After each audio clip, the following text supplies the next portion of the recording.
Welcome back to warriors Jayji defence academy. Jayji defence academy में मैं आपका साथी अक्षित आपका बहुत बहुत स्वागत करता हूं। और आप यहां पर पढ़ते हैं हिस्ट्री फॉर एनडीए 2022 के लिए। और आज हम बात करेंगे बिल्कुल जो अंग्रेज़ों और सिख के बीच जो युद्ध हुए थे, आज हम उसकी बात करेंगे। जैसा कि अभी हम बक्सर का युद्ध हमने कर लिया था, बैटल ऑफ बक्सर की थी, तो आज हम आपके लिए लेके आए हैं आंगल और जो सिखों के बीच का युद्ध था उसके लिए आपके लिए कंटेंट है। तो देखिएगा, ये आपको भूलना नहीं है कि ये आपका लोगो है एनडीए का, सर्विस बिफोर सेल्फ। हमको यहाँ तक जाना है और हमारे लिए देश सेवा अपने आप से पहले है, तो बिल्कुल याद रखिए। चलिए आज हम बात करेंगे फर्स्ट एंग्लो सिख वॉर की। देखिए, एंग्लो शब्द अगर कहीं आता है समझ जाइए कि वो लड़ाई अंग्रेज़ों से हुई है। अब ये लड़ाई अंग्रेज़ों और सिखों के बीच थी, तो इसे एंग्लो सिख वॉर का नाम दिया गया। अब इससे पहले हम जानेंगे एंग्लो सिख वॉर से पहले कि महाराणा रणजीत सिंह कौन थे। जो महाराणा रणजीत सिंह है, ये कौन थे? इनका जो शासनकाल रहा था वो सन 1801 से 1839 के बीच रहा था, यानी कि 38 ईयर्स इन्होंने शासन किया था। ठीक है, तो जानेंगे हम इनके बारे में बिल्कुल। Born in 1780 to the leader of Sukerchakia Misl of the Sikh confederacies in Pakistani Punjab. कहने का मतलब है कि जो ये 1780 में इनका जन्म हुआ था और कहाँ पे हुआ था? पाकिस्तानी जो पंजाब आता है आज के टाइम पे, मतलब जो पंजाब पाकिस्तान में है वहाँ पे हुआ था। सुकरचकिया मिस्ल एक के नेता थे, मतलब एक ये ग्रुप है सुकरचकिया मिस्ल, इसके नेता थे, उनके यहाँ पर इनका जन्म हुआ था। बात करते हैं united 12 six misls and subjected other local kingdoms to become the Maharaja of the Punjab in 1801। कहने का मतलब है सन 1801 में यूनाइटेड 12 सिख जो एक मिसल्स है, मतलब जैसे अपने यहाँ पे जो अलग अलग तरह के किसी भी धर्म में जातियाँ होती हैं, ठीक यहाँ पे भी मिसल है।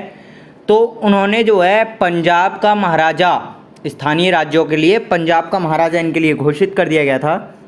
आगे बात करते हैं। Successfully rested many Afghan invasions and also captured areas under them like Lahore, Peshawar and Multan.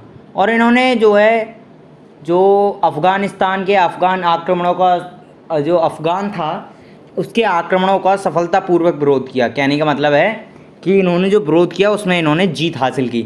और लाहौर जो है, पेशावर जो है, मुल्तान, ये सब आज पाकिस्तान में जो आते हैं उन क्षेत्रों पर कब्जा कर लिया। अर्न द टाइटल शेर पंजाब, लायन ऑफ पंजाब। और उसके बाद इन्हें शेर पंजाब, किसे? महाराणा रणजीत सिंह को शेर पंजाब की उपाधि प्रदान की गई। ठीक है। After occupying Lahore in 1799 it becomes his capital. और 1799 में जब उन्होंने लाहौर पर अधिकार कर लिया तो महाराणा रणजीत सिंह ने लाहौर को अपनी राजधानी बना लिया। चलिए आगे बात करते हैं। His Sikh empire included lands to the north of the Sutlej river and south of the northern western Himalayas. His empire included major towns like Lahore, Multan, Srinagar, including Kashmir, Attock, Peshawar, Rawalpindi, Jammu, Sialkot, Amritsar and Kangra. कहने का मतलब है जो उनका सिख साम्राज्य था वो कहाँ से कहाँ तक था, या उसमें कौन कौन से प्रमुख शहर शामिल थे। तो बात करेंगे कि जो उनका सिख साम्राज्य था वो सतलुज नदी के उत्तर से और उत्तर पश्चिमी हिमालय जो है दक्षिण में, मतलब उत्तर पश्चिम हिमालय जो है वहाँ तक की जो भूमि थी उनके राज्य में शामिल थी। उनके साम्राज्य में जो था लाहौर, मुल्तान, श्रीनगर जो कि कश्मीर में है, अटक, पेशावर, रावलपिंडी, जम्मू, सियालकोट, अमृतसर और कांगड़ा जैसे प्रमुख शहर शामिल थे। बात करते हैं। He maintain friendly relation with the British. और उन्होंने जो अंग्रेज़ों के साथ भी मैत्रीपूर्ण संबंध बनाए थे, यानी कि उनका जो संबंध था अंग्रेज़ों के साथ भी वो भी एक ऐसा था जैसे अपनी फ्रेंडशिप होती है। ठीक है। And now talking about the he had men from different races and religions in his army. और जो है उनकी सेना में ना, मतलब विभिन्न जाति और धर्मों के पुरुष थे। अब जैसे आज की अगर हम बात लेके चलें तो जो पाकिस्तान की सेना है हमारे देश में से अलग थोड़ा बिहेवियर है थ्रू द सेना। जो पाकिस्तान की सेना है वो पता है क्या करते हैं, उन्होंने कहा एंट्री लेंगे। अगर वो सरदार है ना, कोई सरदार पाकिस्तान की आर्मी में गया तो उससे पहले कहलवाएंगे हाँ भाई तुम्हारे लिए सबसे बड़ा कौन सा धर्म है, तो वो कहेगा इस्लाम धर्म, कि तो ठीक है तो आजा। यानी कि उनके धर्म को सर्वोच्च मान्यता देने वाले को ही पाकिस्तानी लेते हैं। लेकिन महाराणा रंजीत सिंह के टाइम पर, शासनकाल के टाइम पर ऐसा कुछ नहीं था। उनकी सेना में विभिन्न जाति और धर्मों के पुरुष थे। And he maintained an army very efficient in welfare, logistic and infrastructure. कहने का मतलब है उन्होंने युद्ध को एक बुनियादी तरीके से, अपनी सेना को बहुत ही कुशल तरीके को बना रखा था। कुशल, उनकी सेना जो थी बहुत ही कुशल टाइप की थी। After his that in 1839 there was a struggle for succession among his many relatives. This marked the process of destination of the empire. कहने का मतलब है सन 1839 में जब उनकी मृत्यु हो गई तो उनके रिश्तेदार उत्तराधिकार के लिए लड़ रहे थे। कहने का मतलब है उनका मतलब साम्राज्य हड़पने के लिए, कि नहीं ये मेरे, देखिए एक चीज़ मैं आपको बताऊं, आप अभी मेहनत कर रहे हैं, ठीक है, आपको कोई भी अभी आपके रिश्तेदार आपको डांटते होंगे या कहते होंगे अरे तू क्या कर लेगा, लेकिन जब आप सेलेक्ट हो जाओगे ना तो वो आपके पास आएंगे, अरे ये तो मेरा भतीजा है। अभी किसी को नहीं कहते होंगे, अभी तुम कहीं जा रहे हो कहते ये कौन है, अरे I don't know who is this, हाँ who is he, but after the when you cleared NDA examination and SSB also then they said that this is my nephew, है ना, ये मेरा भतीजा है, या जो कल स्टेज पे गया था ना मैं उसका चाचा हूँ, ऐसा बोलते हैं लोग, है ना, ऐसा ही होता है।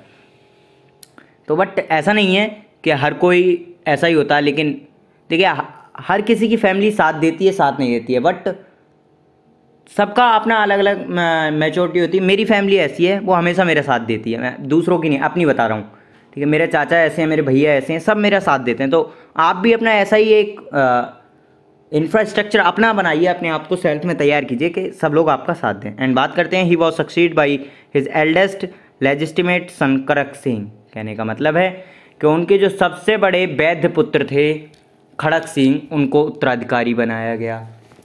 अब खड़क सिंह उत्तराधिकारी बन चुके थे। नाउ हम बात करेंगे अब फर्स्ट एंग्लो सिख वॉर की, जो 1845 से 1846 के बीच हुआ था। मतलब एक साल ही चला था, ज़्यादा लंबा युद्ध नहीं था ये। बात करेंगे major board was placed in Amritsar as the East India company's agent in 1843। जो मेजर ब्रॉड थे उनको 1843 में जो ईस्ट इंडिया कंपनी थी अंग्रेज़ों की, उसके लिए एजेंट के रूप में रखा गया था। कोई बात नहीं, अब जब एजेंट बन गए उसके बाद अभी जो मेन चीज़ है वॉर की वो शुरू होगी। The British were closely watching the developments in the Punjab political front of the had territorial ambitions there as in other parts of subcontinent. का मतलब है अंग्रेज जो थे वो पंजाब के राजनीतिक जो मोर्चा होता है ना, जैसे राजनीतिक किसी भी जगह की कोई भी राजनीति होती है उसको बहुत ही ज़्यादा कहने का मतलब है नज़दीकी से देख रहे थे। वो चाहते थे कि हम राजनीति करें, और उनका जो उप महाद्वीप थे वहाँ उस साइड भी उनकी नज़र थी, सब कॉन्टिनेंट की तरफ भी, कि ये कैसे भी लड़ाई हो और हमको मिल जाए, ठीक है। The Sikh forces cross the Sutlej in December 1845 and took offensive position against the English forces. अब क्या था, दिसंबर जब था 1845 में, जो सिख की सेना थी उसने सतलुज नदी को पार कर लिया और अब अंग्रेज़ों के खिलाफ वो एक आक्रामक रूप में आ गए, मतलब बोले तो लड़ाई करने वाले रूप में, offensive position against the English forces. Okay, subsequently battles were fought in different places and the English victory at Sobraon led the signing और the Lahore treaty in 1846 which ended the war. अब इसमें क्या हुआ, इसके बाद जो था अलग अलग जगहों पर लड़ी गई अलग अलग तरह से, ठीक है, और जो है सोबराव एक जगह है वहाँ पर अंग्रेज़ जीत गए। 1846 में अंग्रेज़ों ने ये युद्ध जीत लिया था और उन्होंने लाहौर संधि पर हस्ताक्षर करवा दिए, और फिर जब संधि हो जाती है तो युद्ध समाप्ति हो जाता है। अब हम जानेंगे कि जो ट्रीटी ऑफ लाहौर है वो है क्या, मतलब जो संधि हुई थी महाराणा रंजीत सिंह के बीच और अंग्रेज़ों के बीच, आखिर उस संधि में था क्या, ठीक है। So now we will talk about the treaty of Lahore. तो महाराजा जो दिलीप सिंह थे, who was the ruler of Punjab, was the remain it ruler with the his mother Jindan Kaur as regent. यानी कि जो महाराणा दिलीप सिंह जो थे, जो पंजाब के उस टाइम शासक थे, उनको अपनी माँ जिंदन कौर के साथ रीजेंट के शासक बने रहना था, यानी कि रीजेंट के रूप में, एजेंट बोल लो, लीजेंट बोल लो, उनकी माँ और वो शासक बने रहेंगे। रीजेंट, रीजेंट अब क्या होता है कि मतलब वो करेंगे कुछ नहीं, करवाएंगे सब अंग्रेज, लेकिन वो शासक बने रहेंगे केवल। The Sikh had to cede the Jalandhar Doab the British, यानी कहते हैं मतलब है कि जो सिखों को जो जालंधर और दोआब था वो अंग्रेज़ों को अब देना पड़ गया था ट्रीटी ऑफ लाहौर के तहत। The Sikh were also asked to pay a very huge war immediately to the English, but since they could not pay all of it, part of it was paid, and to make up for the remaining Kashmir, Hazara, and all territories between the Vees and the Indus rivers were given to the English। कहने का मतलब है अब जो अंग्रेज पता है क्या करते थे, पहले तो ट्रीटी में आपसे ज़मीन ले लेते थे या कोई एरिया ले लिया, अब फिर जब उनके जो सैनिक मरे थे या उनका जो नुकसान हुआ था उसका वो पैसा लेते थे आपसे, ठीक है। तो जो सिखों को अंग्रेज़ों को युद्ध में जो बड़ी क्षतिपूर्ण हुई थी, जो अंग्रेज़ों को बहुत ही क्षति हुई थी, उसका पैसा देने के लिए कहा गया था। अब लेकिन जो सिख थे वो इसका पूरा भुगतान नहीं कर पाए थे, तो उन्होंने इसका जो भुगतान था वो एक हिस्सा कर दिया था मतलब, और शेष के लिए कश्मीर, हजारा और ब्यास, सिंधु नदियों के बीच के सभी क्षेत्र जो था वो अंग्रेज़ों को दे दिया था कि हमारे पास पैसा नहीं है, आप ऐसा कीजिए, ये सब रख लीजिए और हमको जाने दीजिए, ठीक है। एंड द बात करते हैं the Sikhs were to limit their army to a certain number. अब ये क्या है, ये भी है कि जो सिख जो थे इस ट्रीटी के साथ में ये था कि जो सिख हैं उनको अपनी सीमा को, वो सेना को एक सीमा तक निश्चित करना है। जैसे उनसे बोल दिया केवल 1000 सैनिक ही आपकी सेना में रहेंगे, तो मतलब 1000 ही रहेंगे, बढ़ेंगे। इससे क्या होता है, वो अंग्रेज़ उनको अपने प्रेशर दबाव में ले लेते हैं और फिर और कुछ नहीं। And also a British resident sir Henry Lawrence was appointed to the Sikh court, और जो सिख का दरबार था उसमें सर हेनरी को, एक जो ब्रिटिश निवासी था, उसको नियुक्त कर दिया गया था सिखों के दरबार में। अब जो न्याय करेगा वो हेनरी लॉरेंस करेगा। कहने का मतलब है अब सिख केवल कठपुतली बन गए हैं अंग्रेजों की। Now the talking about the cause of the second Anglo Sikh war. अब पहला तो ये हो गया, अब दूसरे की हम बात करते हैं कि सेकेंड एंग्लो सिख वॉर के जो कारण थे वो क्या थे, ठीक है। तो चलिएगा पढ़ते हैं आगे। The humiliation caused by the first Anglo Sikh war where the Sikh empire had lost some territories to the British East India company. कहने का मतलब है जैसा कि पहला एंग्लो सिख युद्ध हुआ था जिसमें सिख साम्राज्य ने ब्रिटिश ईस्ट इंडिया कंपनी के चक्कर में अपने कुछ साम्राज्य खो दिए थे। कहने का मतलब है जब भाई हार गए वो, या ट्रीटी ऑफ लाहौर हुई थी तो उन्हें कुछ ना कुछ देना पड़ा था, और फिर जब अंग्रेज़ों की क्षतिपूर्ति करने के लिए भी उन्हें पैसे देने पड़े थे, तो उन्होंने काफ़ी सारा हिस्सा अपना अंग्रेज़ों के लिए दे दिया था और कुछ क्षेत्र खो दिए थे अंग्रेज़ों, ठीक है। The Sikh regent Maharani Jindan Kaur was not treated properly by the British. अब क्या है, जो सिख रीजेंट थी, अब तो क्योंकि रीजेंट की तरह रहना था महारानी जिंदन कौर को, तो अंग्रेज़ ने उनके साथ कुछ सही व्यवहार नहीं किया। मतलब थोड़ा उनको ऐसा सोचा था कि ये क्या कर लेगी, औरत है, या थोड़ा मतलब रूड बिहेवियर टाइप से व्यवहार किया था, ठीक है। And now talking about the see was removed from Lahore on conspiracy charges against the British resident in Lahore. अब क्या था, जो उन्हें जो लाहौर था ब्रिटिश निवासी के खिलाफ साजिश के आरोप में लाहौर से हटा दिया गया था। अब वो लाहौर से हट गई थी अपनी। अब क्या था इसमें, लाहौर से क्यों हटी थी पता है, जो ब्रिटिश आया था अभी हमारा लॉरेंस, हेनरी लॉरेंस, उसने कह दिया होगा कि मेरे खिलाफ इन्होंने कुछ साजिश की है, तो उसे महारानी जिंदन कौर को लाहौर से भी हटा दिया गया, ठीक है। Multan was a part of Sikh empire where Maharaja Ranjit Singh had captured in 1818। यानी कि मुल्तान जो था वो सिखों का एक बोले तो राज्य था, या एक साम्राज्य का हिस्सा था, जो महाराणा रणजीत सिंह ने सन 1818 में इसे कब्जे में कर लिया था। अब चाहे वो युद्ध के दौरान किया हो या कैसे भी किया हो, लेकिन कब्जे में कर लिया था। Now talking about the Multan was govern by Diwan मुल्क।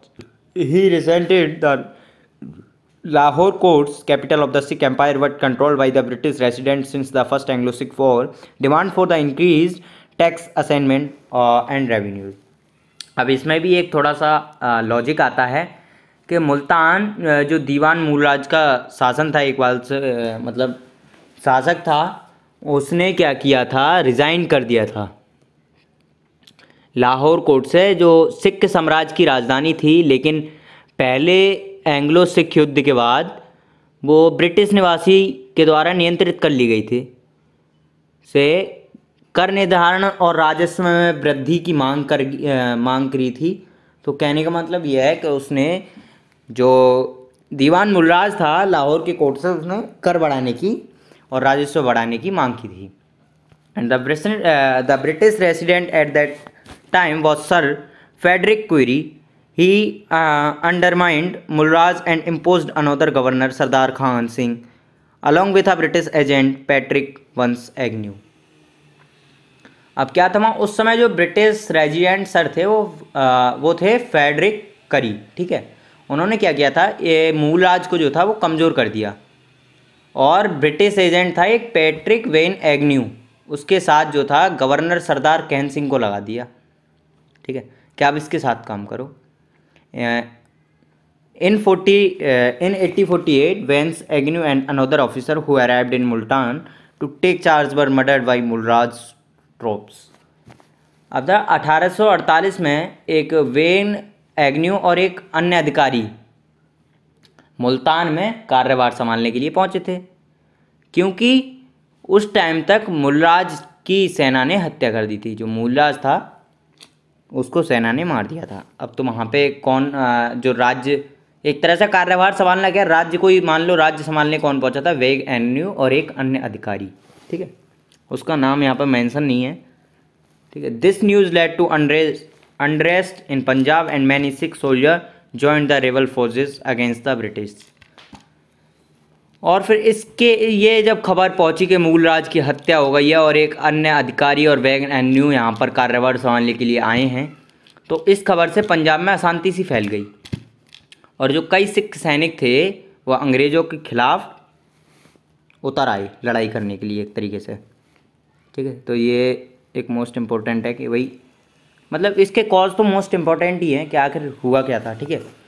अब बात करते हैं course of the second Anglo Sikh war, कि सेकंड एंग्लो सिख वॉर के टाइम क्या हुआ था, कैसे लड़ाई लड़ी गई थी, ठीक है, तो हम बात करेंगे उसकी। तो battle were fought in Ramnagar and Chillianwala. जो लड़ाई थी वो रामनगर और चिलियांवाला के बीच में लड़ी गई थी, ठीक है। The battle of Ramnagar was indecisive whereas the Sikhs won at Chillianwala. अब इसका मतलब है कि रामनगर में जो लड़ाई हुई थी उसका कोई भी डिसीजन नहीं निकला था, लेकिन जो चिलियांवाला में लड़ाई हुई थी वो सिख ने जीत ली थी। And the final battle was fought at Gujrat near Chenab, not the present Indian state Gujarat, but क्योंकि चिनाब अब भारत के गुजरात राज्य में है नहीं। In 1849 this was won by the British forces. और जो लास्ट लड़ाई थी वो सन 1849 में चिनाब, जो कि अब वैसे तो भारत में नहीं है, गुजरात में नहीं है, के पास गुजरात में लड़ी गई थी, ठीक है, और ये ब्रिटिश सेना द्वारा जीत ली गई थी। The Afghan forces under Dost Mohammad Khan had just join the Sikh side. और जो दोस्त मोहम्मद खान के नेतृत्व में जो अफ़गान की सेना थी वो सिखों के पक्ष में शामिल हो गई। बोले तो जो अफ़गान की सेना थी उसका एक दोस्त था मोहम्मद खान, उसका जो नेतृत्व कर रहा था वो था मोहम्मद खान, तो उसके नेतृत्व के चलते जो सेना थी अफ़गान की वो सिखों के साथ हो गई। And now talking about the result of the second Anglo Sikh war. अब देखिए रिजल्ट क्या हुआ, परिणाम क्या हुआ इस जो युद्ध हुआ था। And the Punjab was annexed by the British in March 1849 under lord Dalhousie as per the treaty of Lahore. कहने का मतलब है कि लाहौर के संधि के अनुसार सन 1849 में जैसा हुआ था कि पंजाब को अंग्रेज़ों द्वारा कब्जा कर लिया गया, और उस टाइम जो लॉर्ड थे उनके कौन थे, डलहौजी, ठीक है, अंग्रेज़ों के जो लॉर्ड थे वो डलहौजी थे। The 11-year-old Maharaja Dilip Singh was pensioned off to England. और जो 11 वर्ष के महाराजा थे दिलीप सिंह, उनको इंग्लैंड में पेंशन दे दी गई थी। पेंशन क्या दी गई थी वो आगे बताएंगे। Jind Kaur was separated from her son Maharaja and taken to Ferozepur. Her allowance was reduced to a much amount and her jewels and money confiscated. यानी कि जो जिंद कौर महारानी थी उनको उनके पुत्र महाराज से अलग कर दिया गया और महारानी को फिरोजपुर ले जाए गए। ठीक है, उनके भत्ते को कम कर दिया गया और जो भी उनके पास पैसे थे या फिर गहने थे वो सब उनसे छीन लिए गए थे। ठीक है। Sir John Lawrence was appointed as the first chief commissioner of the Punjab and take care of the administration. अब जो सर जॉन लॉरेंस थे उनको प्रशासन की देखभाल करने के लिए, एडमिनिस्ट्रेशन कहते हैं प्रशासन, उसकी देखभाल करने के लिए पंजाब के पहले मुख्य आयुक्त के रूप में नियुक्त किया गया था। ठीक है। Dalhousie was recognised for his role in the annexation of Punjab to the British was made a marquess. इसका मतलब है जो डलहौजी थे उनको पंजाब और अंग्रेज़ों को साथ मिलाने में उनकी मतलब भूमिका के लिए पहचाना गया। डलहौजी ने ही, कहते हैं कि डलहौजी ने ही पंजाब को अंग्रेज़ों से मिलाया था और उन्होंने वहाँ का मॉरिक्विक्स बनाया गया। ठीक है। Now talking about the there is a last thing that the famous Kohinoor diamond went into British hands. It was in position of Maharaja Ranjit Singh who had build it to the Puri Jagannath temple of Odisha, but he was not executed by the British. They say that it was acquired as part of the Treaty of Lahore after the Second Anglo-Sikh War. देखिए यहाँ पर अंग्रेज़ों ने अपना फ़ायदा ढूंढने के लिए बहुत कुछ कर दिया था। जो प्रसिद्ध कोहिनूर हीरा था वो अब अंग्रेज़ों के हाथ में चला गया था। अब इससे पहले ये क्या था, ये पहले महाराणा रणजीत सिंह के कब्जे में था, जिन्होंने ओडिशा के, जो ओडिशा में है एक जगन्नाथपुरी मंदिर के लिए दिया था। ठीक है। अब उनकी वसीयत को अंग्रेज़ों ने मना कर दिया कि नहीं, ये ऐसा कुछ नहीं है, और अंग्रेज़ों ने कह दिया कि पहले एंग्लो वॉर के बाद जो लाहौर की संधि हुई थी उसमें उन्होंने ये लिखा था कि जो कोहिनूर हीरा है वो उनका हो जाएगा। तो कहने का मतलब ये है कि उन्होंने पहले ही कह दिया, जबकि ऐसा संधि में कुछ नहीं था, लेकिन उन्होंने कह दिया था कि अब वो कोहिनूर हीरा उनका है, और कोहिनूर हीरा फिर अंग्रेज़ ले गए। तो देखिए आज की क्लास को हम यहीं पर समाप्त करते हैं। हमारा जो था एंग्लो सिख वॉर वो कंप्लीट हुआ। और जी हाँ बिल्कुल, अब हम बात करेंगे नेक्स्ट टॉपिक में कोई और वॉर को लेके, लेकिन उससे पहले मैं आपको कई बार शायद ये बता चुका हूँ और भी आगे बता रहा हूँ कि अंग्रेज़ों से जो हमारे वॉर हुए ना, अंग्रेज़ों ने क्या किया था। आप एक चीज़ हमेशा याद रखिए, and this is a basic concept for learning anything that's कि अंग्रेज़ों ने क्या किया था, हम आपस में लड़ाई करवाई थी। ठीक है। उन्होंने क्या किया था, ये आपस में लड़ें, एक की सेना कमज़ोर हो जाएगी लड़के, क्योंकि देखिए जब लड़ेंगे तो नुकसान दोनों तरफ से होगा। ठीक है। फिर उसको हम जीत लेंगे। इन्होंने ऐसे करते करते अपने राज्य को, पहले जब ये आए थे तो इनका मकसद ही व्यापार करना था, लेकिन जब इन्होंने राजनीति देखी भारत की कि ऐसे राजनीति होती है तो इन्होंने सोचा इससे अच्छा तो हम कर लेते हैं। ठीक है। उन्होंने किया भी, ये सत्य है, उन्होंने किया भी। तो आज हम अपनी क्लास यहीं पे समाप्त करते हैं। उम्मीद है आपको क्लास अच्छी लगी होगी। क्लास अच्छी लगी हो तो वीडियो को लाइक कीजिए, शेयर कीजिए, चैनल को सब्सक्राइब कीजिए ताकि और अधिक इससे अच्छी कंटेंट की वीडियो आपके पास आ सकें। कमेंट कीजिएगा अगर आपको कोई डाउट हो, और जुड़े रहिएगा बिल्कुल जय डिफेंस वॉरियर के साथ, क्योंकि हम हैं आई कैन आई विल। कहने का मतलब है पहले तो आप अपने आप में उम्मीद जगाओ। ठीक है। आई कैन, मैं कर सकता हूँ, आई विल, अब मैं करूँगा, ज़रूर करूँगा, कोई रोकने वाला नहीं है अब मेरे को। ठीक है। दो चीज़ होनी चाहिए। देखिए मोटिवेशन, हाँ लोग मेरे से कहते हैं कि सर मोटिवेशन वीडियो डालो। यार मोटिवेशन की एक बात करूँ ना, आप अपने फ़ोन के वॉलपेपर पे ना अपने मम्मा पापा का फ़ोटो लगा लो, कसम से उससे बड़ा मोटिवेशन कोई है ही नहीं। जब जब तुम अपने मम्मी पापा को याद फ़ोटो देखोगे तुमको याद आ जाएगा कि इन्होंने मेरे लिए कितना सेक्रीफाइस किया है। ठीक है। और तुम्हारा पढ़ने में मन लगेगा, and this is a fact, और ये हुआ भी है। कई लोग सलाह देते हैं मोटिवेशन के लिए गाने सुनो। अरे यार गाने सुन के क्या होगा, तुम्हारे घर में ही इतने बड़े मोटिवेशन रखे हैं, बोलिए। तो बिल्कुल जुड़े रहिए जय डिफेंस वॉरियर के साथ, और ऐसे ही हम मज़ा लेते रहेंगे हिस्ट्री क्लासेस का। और हमारी अदर क्लासेस भी अब स्टार्ट हो गई हैं, तो बिल्कुल अपना एक रेगुलर पैटर्न बना लीजिए और जुड़े रहिए हमारे साथ, क्योंकि हम हैं आई कैन आई विल। जय हिंद, जय भारत वॉरियर्स।